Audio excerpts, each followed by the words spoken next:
भारत के 14वें प्रधानमंत्री नरेंद्र मोदी, ये नाम आज दुनिया के सबसे ताकतवर नेताओं में शुमार है। लेकिन क्या ये बात हैरान नहीं करती कि उनकी शुरुआत एक छोटी सी चाय की दुकान से हुई थी? आज हम उनकी इसी अविश्वसनीय यात्रा को समझने की कोशिश करेंगे। एक साधारण शुरुआत से लेकर वैश्विक मंच पर एक कद्दावर नेता बनने तक का सफर। तो सवाल यही उठता है कि एक चाय बेचने वाला लड़का दुनिया के सबसे बड़े लोकतंत्र का नेता कैसे बन गया। ये कहानी सिर्फ मेहनत और महत्वाकांक्षा की नहीं है, इसमें विवादों के भी कई मोड़ हैं। तो चलिए इस दिलचस्प कहानी की एक एक परत को खोलकर देखते हैं। हर बड़ी कहानी की एक शुरुआत होती है ना?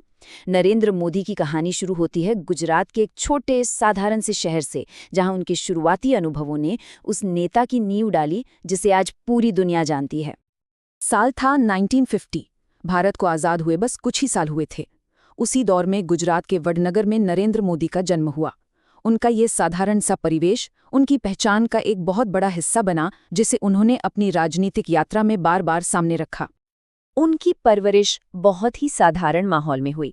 बचपन में वो अपने पिता के साथ उनकी चाय की दुकान पर हाथ बटाते थे, और यही कहानी बाद में चलकर उनकी राजनीतिक छवि का एक बहुत मजबूत सिंबल बन गई, एक ऐसा प्रतीक जो उन्हें आम आदमी से जोड़ता था। उनके शुरुआती जीवन में कुछ बहुत अहम मोड़ आए।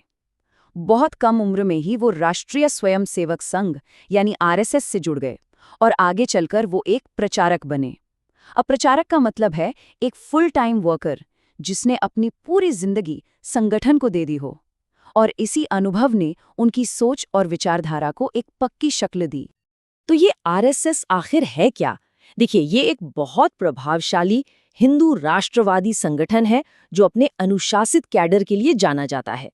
आरएसएस के साथ मोदी का ये जुड़ाव उनके राजनीतिक जीवन का एक बहुत ही अहम हिस्सा रहा है, जिसने दुनिया को देखने के उनके नजरिए और उनकी नीतियों पर गहरी छाप छोड़ी है। आरएसएस में अपने शुरुआती साल गुजारने के बाद नरेंद्र मोदी ने मुख्यधारा की राजनीति में कदम रखा और गुजरात उनका लॉन्च पैड बना। यहीं पर उन्होंने एक माहिर पॉलिटिकल स्ट्रेटेजिस्ट के तौर पर अपनी पहचान बनाई। वो भारतीय जनता पार्टी यानी बीजेपी में धीरे धीरे आगे बढ़ते रहे, और फिर आया साल 2001। गुजरात में एक राजनीतिक संकट पैदा हुआ और उसी संकट ने एक अप्रत्याशित मौका भी बनाया। नरेंद्र मोदी को गुजरात का मुख्यमंत्री बना दिया गया।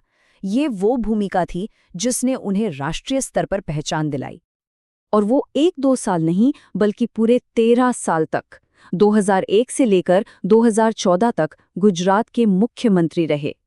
इतने लंबे कार्यकाल ने उन्हें अपनी नीतियों को जमीन पर उतारने और एक मजबूत राष्ट्रीय नेता के तौर पर अपनी छवि गढ़ने का पूरा मौका दिया। मुख्यमंत्री रहते हुए मोदी ने एक इकोनॉमिक विजन को बहुत बढ़ावा दिया, जिसे गुजरात मॉडल के नाम से जाना गया। यही मॉडल उनकी राष्ट्रीय राजनीति की महत्वाकांक्षाओं का आधार बना। लेकिन ये मॉडल भी विवादों से अछूता नहीं था। गुजरात मॉडल का पूरा फोकस था इंडस्ट्री और इंफ्रास्ट्रक्चर पर। इसी मॉडल ने मोदी को एक विकास पुरुष की छवि दी। ये एक ऐसी इमेज थी जो वोटरों को काफी पसंद आई, लेकिन साथ ही इस पर सोशल इंडिकेटर्स को नजरअंदाज करने के आरोप भी लगे। तो असल में ये गुजरात मॉडल था क्या? इसमें मुख्य रूप से 3 बातें थीं: तेज आर्थिक विकास, बिजनेस के लिए आसान नीतियां और बड़े बड़े इंफ्रास्ट्रक्चर प्रोजेक्ट्स। इन सब ने मिलकर गुजरात को इन्वेस्टमेंट के लिए एक हॉटस्पॉट बना दिया और मोदी को राष्ट्रीय पटल पर एक बड़ा चेहरा। लेकिन गुजरात मॉडल की इस चमक के पीछे एक स्याह और तकलीफदेह अध्याय भी है, एक ऐसा वाकया जिसने मोदी की विरासत पर एक कभी न मिटने वाला दाग लगा दिया। साल 2002 गुजरात सांप्रदायिक हिंसा की आग में झुलस रहा था। इस घटना ने पूरे देश को हिलाकर रख दिया, और बतौर मुख्यमंत्री नरेंद्र मोदी के हर कदम पर सबकी पैनी नजर थी। इसका जो मानवीय नुकसान था वो बहुत भयावह था। 1000 से ज्यादा लोग मारे गए, जिनमें ज्यादातर मुसलमान थे। ये मोदी के कार्यकाल का एक बहुत बड़ा दाग बन गया, एक ऐसी त्रासदी जिसकी गूंज आज भी सुनाई देती है। दंगों के बाद जो हुआ वो काफी जटिल है।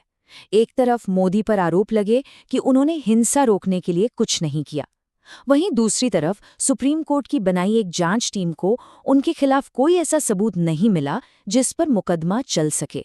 इस कानूनी नतीजे के बावजूद नैतिकता से जुड़े सवाल हमेशा बने रहे।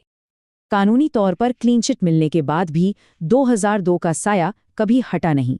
ये उनकी राजनीतिक पहचान का हिस्सा बन गया, एक ऐसा साया जो उनकी हर कामयाबी के साथ साथ चलता है। तो आखिर नरेंद्र मोदी की विरासत क्या है? क्या वो एक आर्थिक दूरदर्शी हैं जिन्होंने विकास को नई परिभाषा दी, या फिर वो एक विभाजनकारी नेता हैं जिनका अतीत विवादों से घिरा है? शायद असली जवाब इन दोनों के बीच कहीं है। एक ऐसी जटिल तस्वीर जो आज भी भारत और दुनिया को अपनी ओर खींचते भी है और बांटती भी है।